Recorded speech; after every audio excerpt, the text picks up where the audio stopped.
Vamos a abrir la palabra de Dios en 1 Samuel capítulo 22, vamos a leer del verso 1 al 5, versículo 1 al versículo 5. 1 Samuel capítulo 22, versículo 1 al versículo 5. Dice la palabra de Dios: yéndose luego David de allí, huyó a la cueva de Adulam. Y cuando sus hermanos y toda la casa de su padre lo supieron, vinieron allí a él.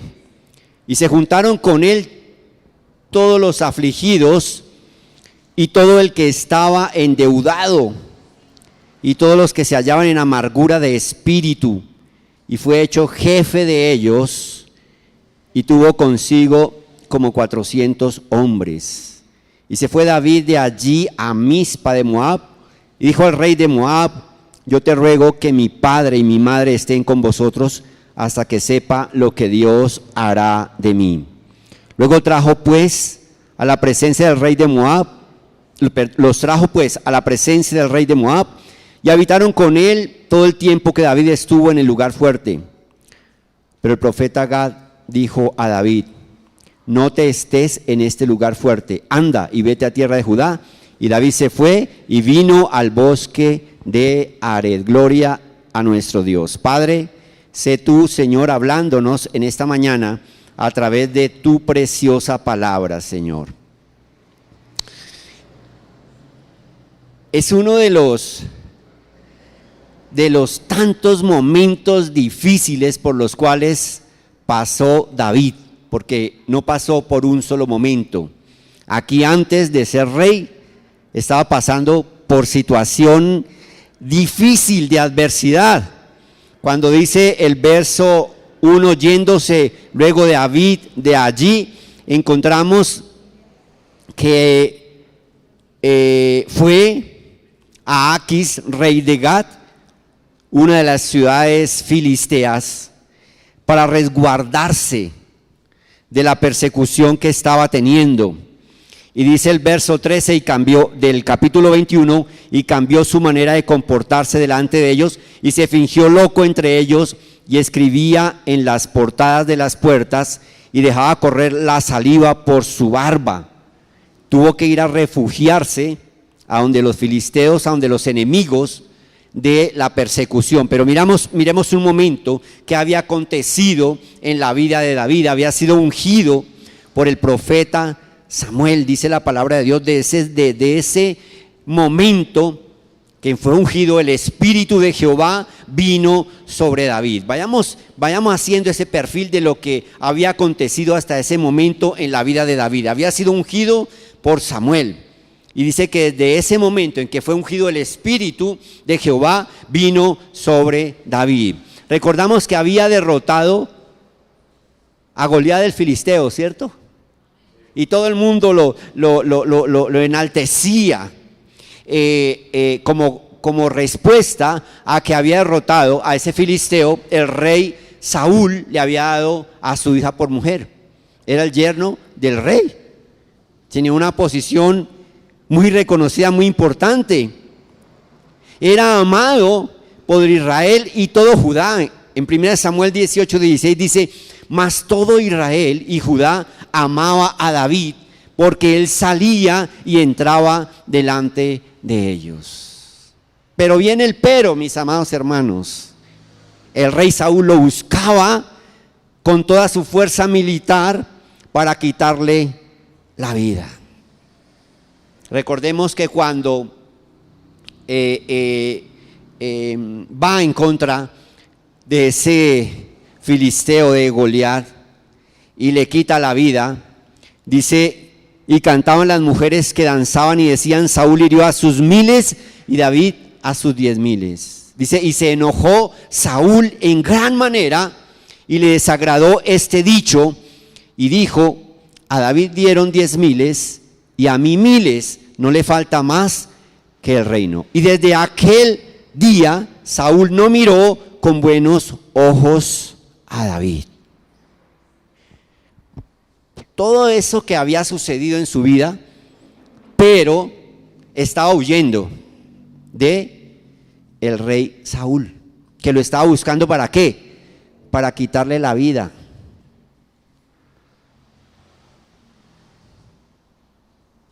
Tenía que irse a donde los enemigos para refugiarse. Imagínense esa condición en la cual él estaba. Y entonces huye y se refugia en una cueva, la cueva de Adulam. Ese Adulam significa refugio. Sentía aflicción como lo sentimos nosotros.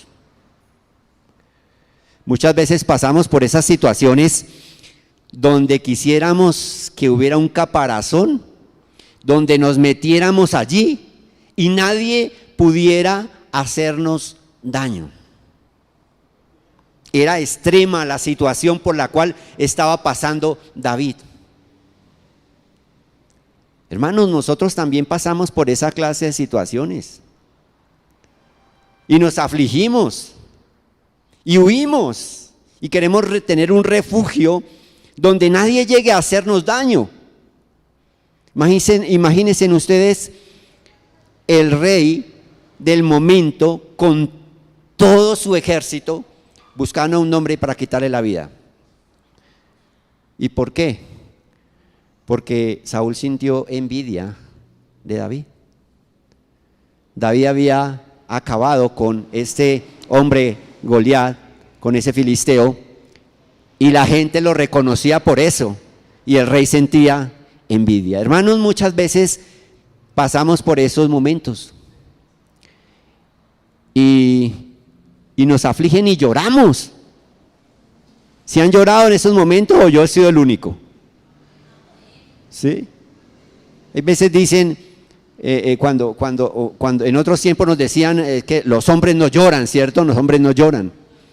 Y muchas veces yo he escuchado predicaciones donde dicen que los cristianos no lloran. No, hermanos, también lloramos. Lloramos y nos duele y nos afligimos y nos metemos allá en ese caparazón donde no queremos saber nada de lo que está sucediendo a nuestro alrededor. ¿Qué sintió David allí en esa cueva? ¿Qué hizo David allí en esa cueva? Y es hermoso porque él no lo narra, ¿sí? En varios salmos está, pero quiero que miremos el Salmo 57 juntamente con el Salmo 142, que es donde nos narra lo que sucedió allá en esa cueva para hombre. ¿Qué sentía él? ¿Qué sentimos nosotros? ¿Qué hizo él? ¿Qué hacemos nosotros en esa clase de situaciones? Si miran la parte de arriba del Salmo 57, dice al músico principal: sobre no destruyas, Mictag es himno de David, cuando huyó delante de Saúl. ¿A dónde? A la cueva. ¿Sí? Eso lo encuentran ahí en la parte de arriba, que eso hace parte del Salmo. Y el Salmo 142 dice masquil, instrucción de David, oración que hizo cuando estaba en la cueva. ¿Listo? Entonces vamos a mirar qué decía, qué pensaba, qué oraba, qué clamaba, qué esperaba. El Salmo 57, verso 1, dice: ten misericordia de mí, oh Dios, ten misericordia de mí, porque en ti ha confiado mi alma. Y el Salmo 142, 1 dice: con mi voz clamaré a Jehová, con mi voz pediré a Jehová misericordia. ¿Qué hubiéramos podido haber dicho nosotros delante de Dios? Señor, permitiste que el profeta me ungiera y que sobre mí estuviera el Espíritu Santo. Fui y acabé con ese filisteo, toda la gente me reconoce, pero estoy metido en una cueva. ¿Por qué, Señor? Él no hizo eso. ¿Qué clamó él primero? Misericordia. Reconoció su condición de que por encima de todas esas cosas por las cuales podría ser alabado, exaltado en medio de la multitud del pueblo, él era un pecador.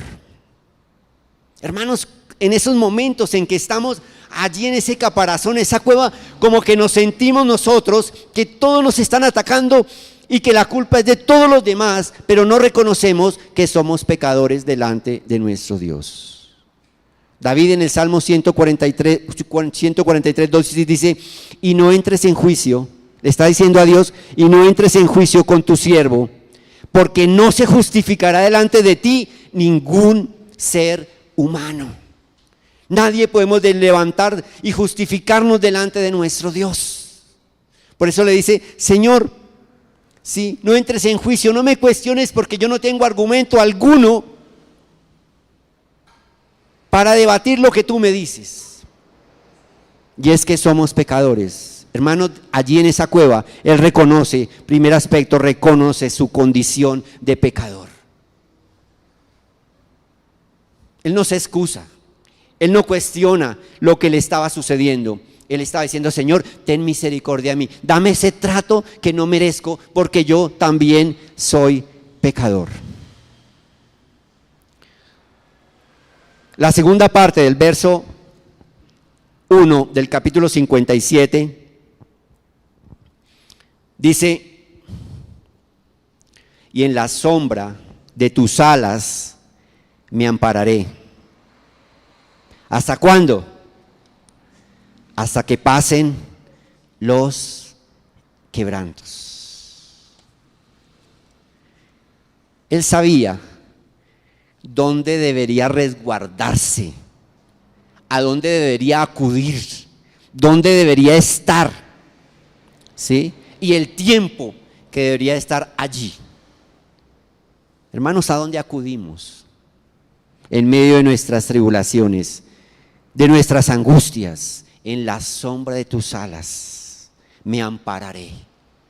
Él es el verdadero amparo que nosotros tenemos en medio de esas situaciones por las que pasamos todos. ¿Y hasta dónde estaré allí? ¿Hasta qué tiempo? Hasta que pasen los quebrantos. Él sabía que su único refugio era el Dios, era Dios. Y que se podría resguardar bajo la sombra de sus alas y que allí encontraría un verdadero refugio.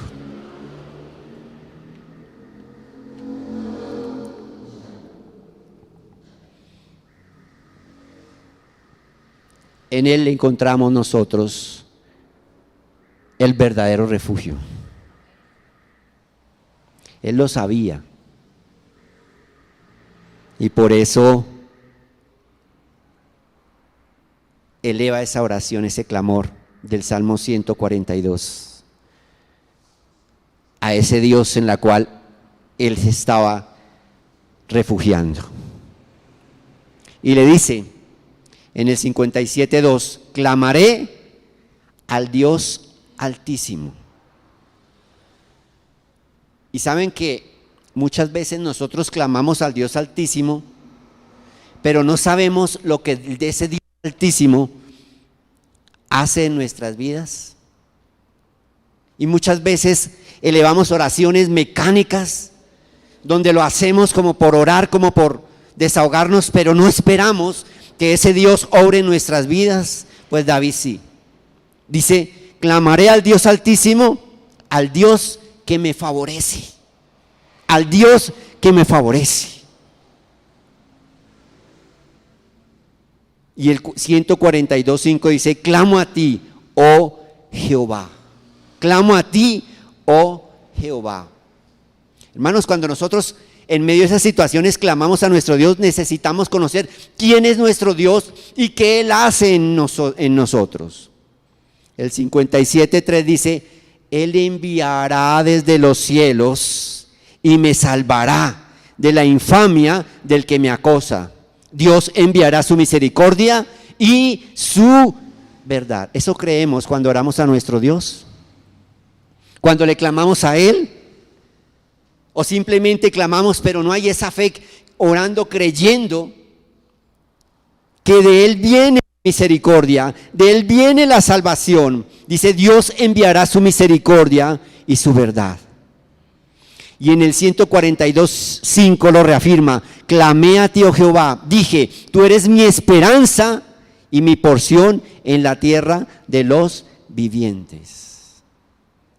Qué hermoso es poder decir: Señor, allí en la tierra de los vivientes, mi tesoro es tú, eres tú. Tú eres mi porción. Tú eres lo que yo tengo. Todo eso lo sentía, lo vivía, lo gemía delante de Dios allí en ese lugar, allí en esa cueva. Hermanos, clamemos a Dios en medio de esas situaciones, creyendo y sabiendo qué podemos recibir de nuestro Dios. Primero, reconoce su condición de pecador. Segundo, sabía que era su único refugio y el tiempo que debería estar allí. Y él allí clamaba porque sabía que iba a recibir de el Dios al cual él clamaba. Cuarto, él conocía a sus enemigos. El 57:4 dice: mi vida está entre leones, estoy echado entre hijos de hombres, y vomitan llamas, sus dientes, sus lanzas y saetas, y su lengua espada aguda es. Él conocía quiénes lo estaba persiguiendo, ¿sí? Y los compara como leones.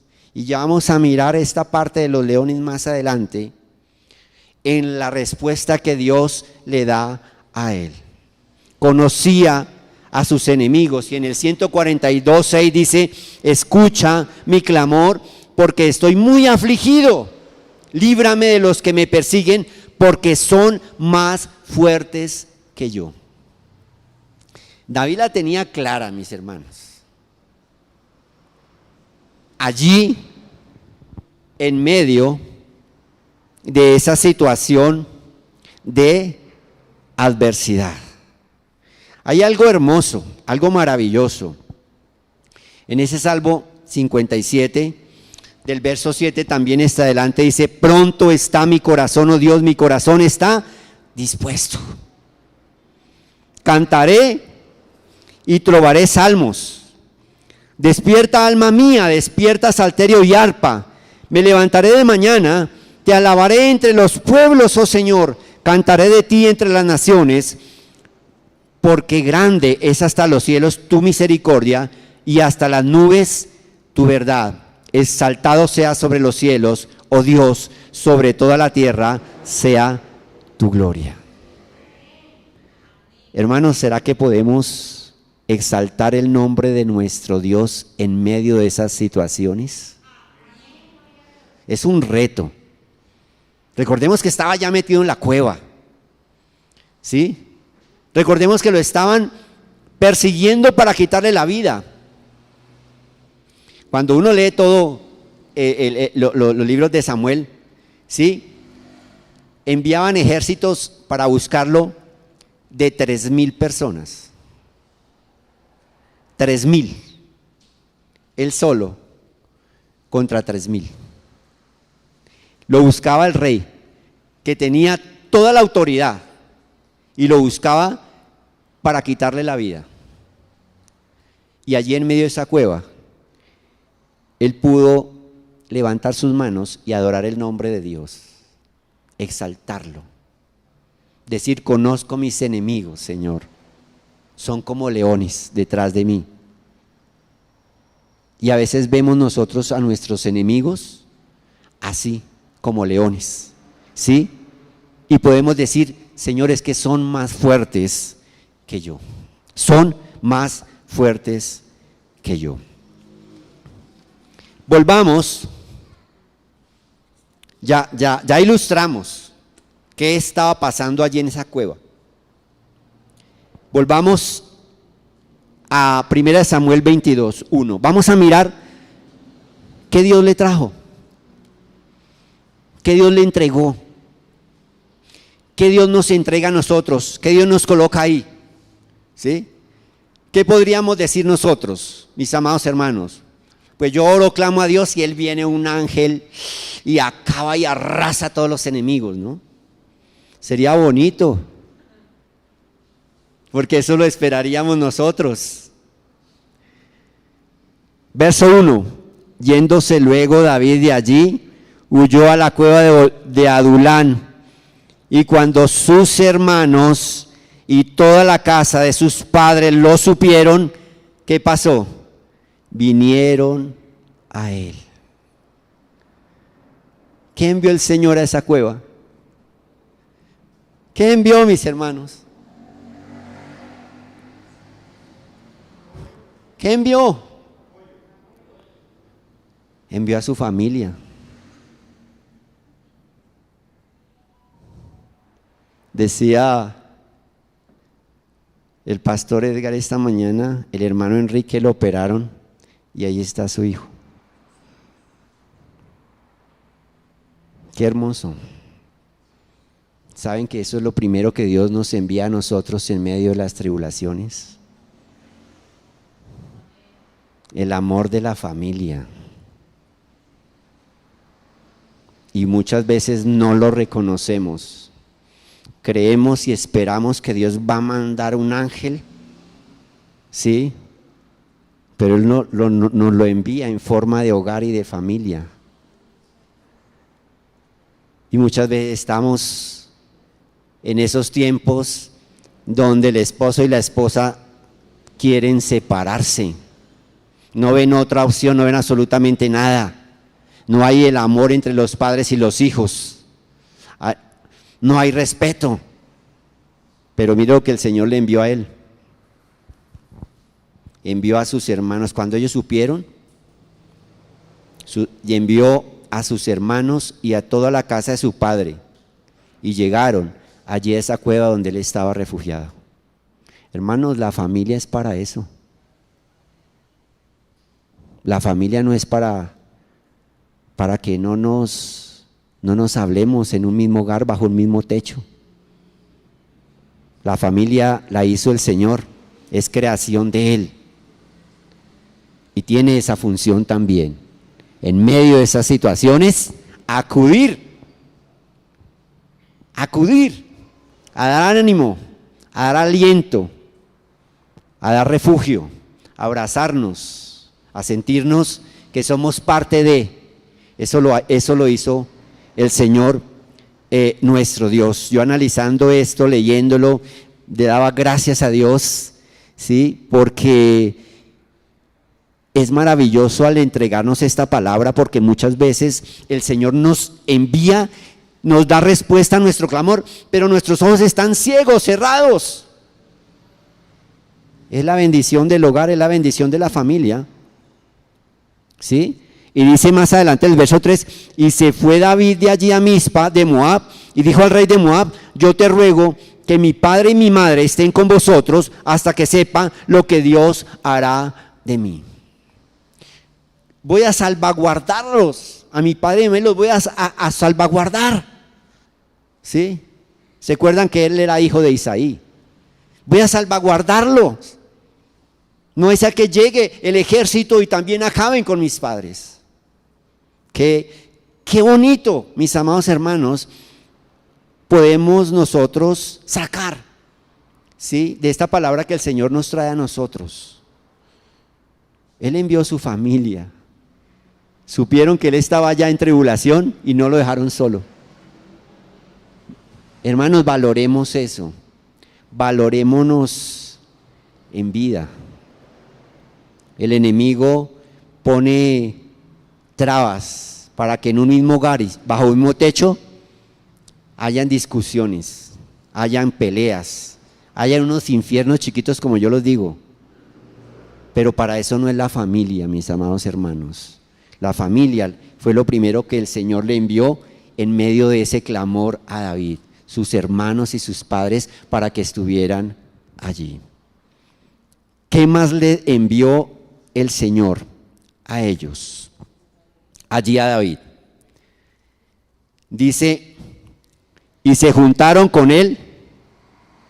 Él estaba en aflicción, ¿cierto? Dice, y se juntaron con él todos los afligidos y todo el que estaba endeudado, todos los que se hallaban en amargura de espíritu, y fue hecho jefe de ellos, y vino consigo como 400 hombres. Yo estoy en la aflicción y el Señor me manda a unos afligidos, endeudados, ¿sí?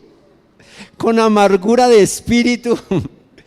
Hermanos, muchas veces no vemos en eso la bendición de nuestro Dios, ¿sí? Y seguimos esperando que llegue el ángel para sacarnos de allá y mande fuego y acabe con el ejército de Saúl. Hermanos, muchas veces no vemos. ¿Ustedes recuerdan a quién envió Dios? ¿A dónde envió Dios a Elías?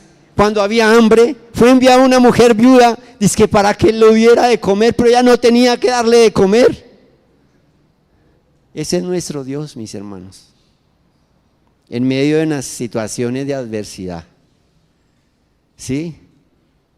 Que yo esté afligido y le diga, Señor, mándame a alguien que me quite esta aflicción, y llegue otro peor que yo de afligido, hermanos. Hermano, es la forma en que Dios obra, y vamos a ver por qué. ¿Qué trajo esto? Para que podamos resumir, es muy lindo. Yo me he deleitado estos últimos 20 días en esto que el Señor nos revela a través de esto.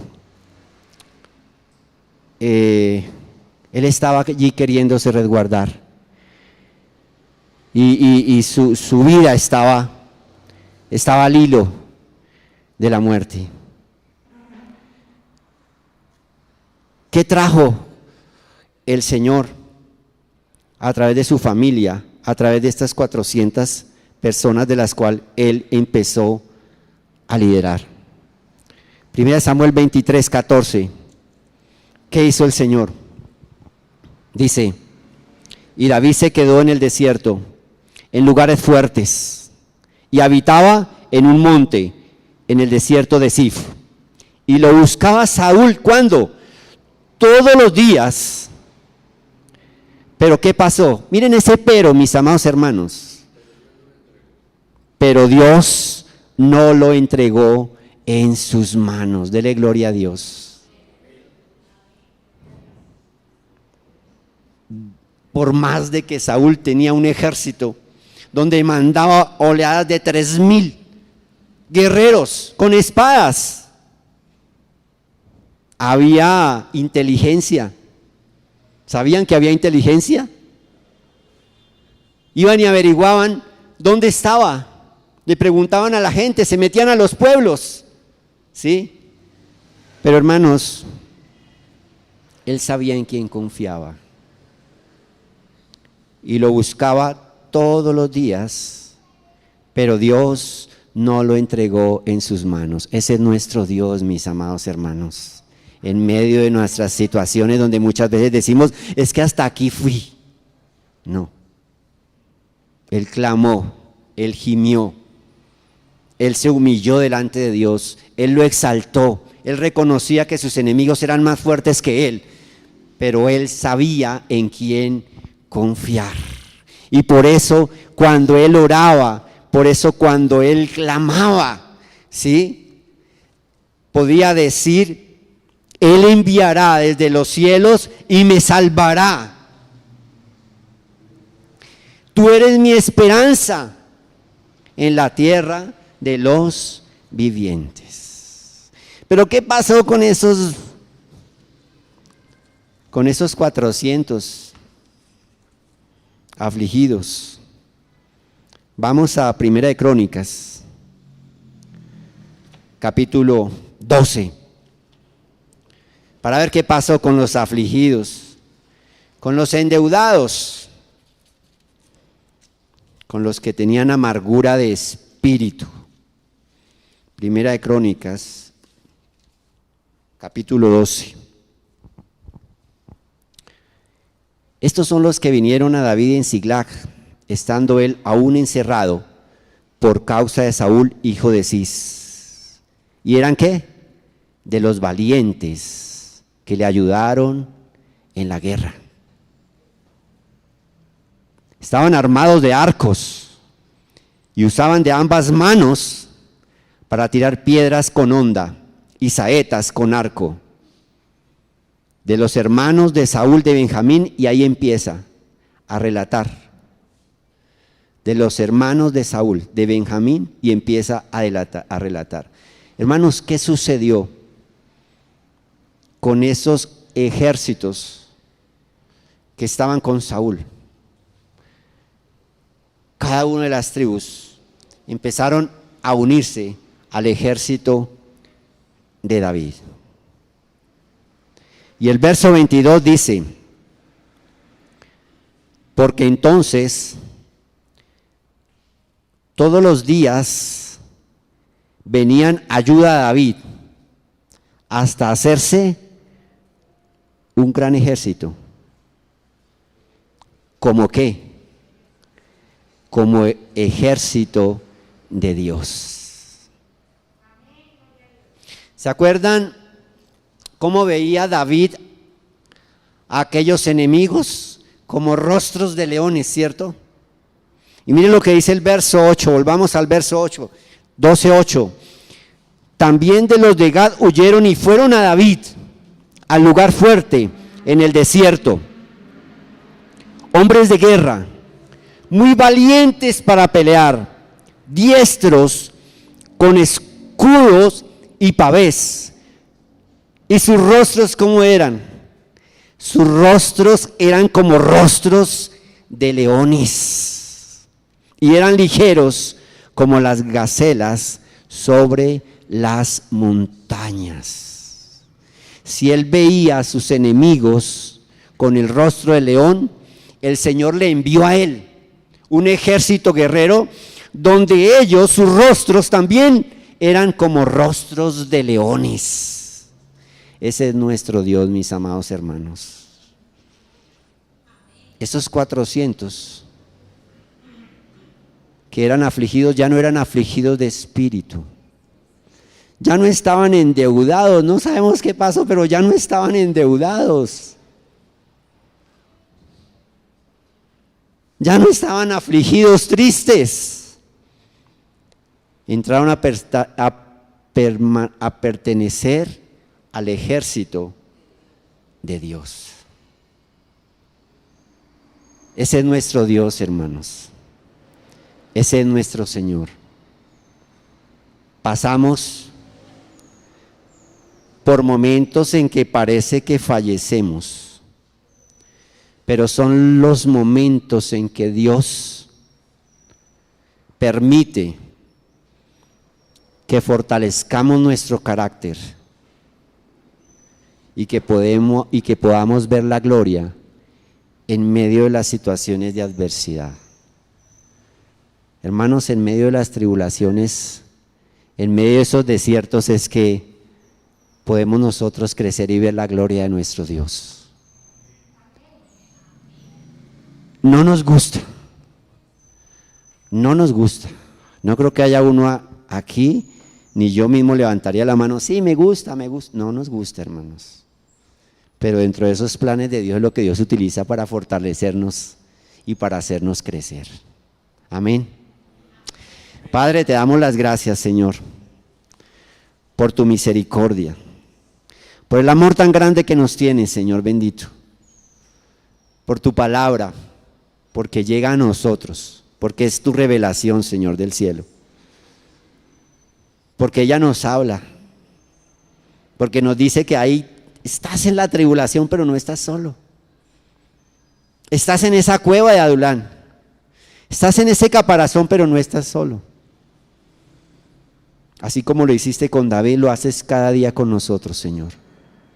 Que podamos reconocer nuestra necesidad espiritual, que podamos decirte, Señor, ten misericordia de mí, que no te echemos la culpa de lo que nos sucede a nosotros, Señor. Por el contrario, nos rindamos delante de ti y reconozcamos que somos faltos delante de ti, Señor. Que podamos gemir, que podamos clamar, que podamos saber qué traes tú consigo cuando nosotros nos arrodillamos en tu presencia, Señor amado. Que allí también levantemos nuestras manos y adoremos tu santo nombre, Señor bendito. que veamos que lo primero que trajiste a David fue su familia, Señor amado. Es hermoso, Dios del cielo, estar en familia, estar en comunión, Señor. Acudir en medio de la necesidad, Dios de la gloria. Y lo que tú pones a nuestro alrededor, que muchas veces, Señor, no sabemos por qué lo colocas. Pero al tiempo nos damos cuenta, Señor, que esas personas, que lo que pusiste a nuestro alrededor, eran bendición, Señor, para poder afrontar nuestras situaciones aquí en esta tierra, Señor. Gracias te damos, nuestro Dios Padre, en el nombre de Jesús. Amén, amén. Dele un aplauso al Señor, mi hermano.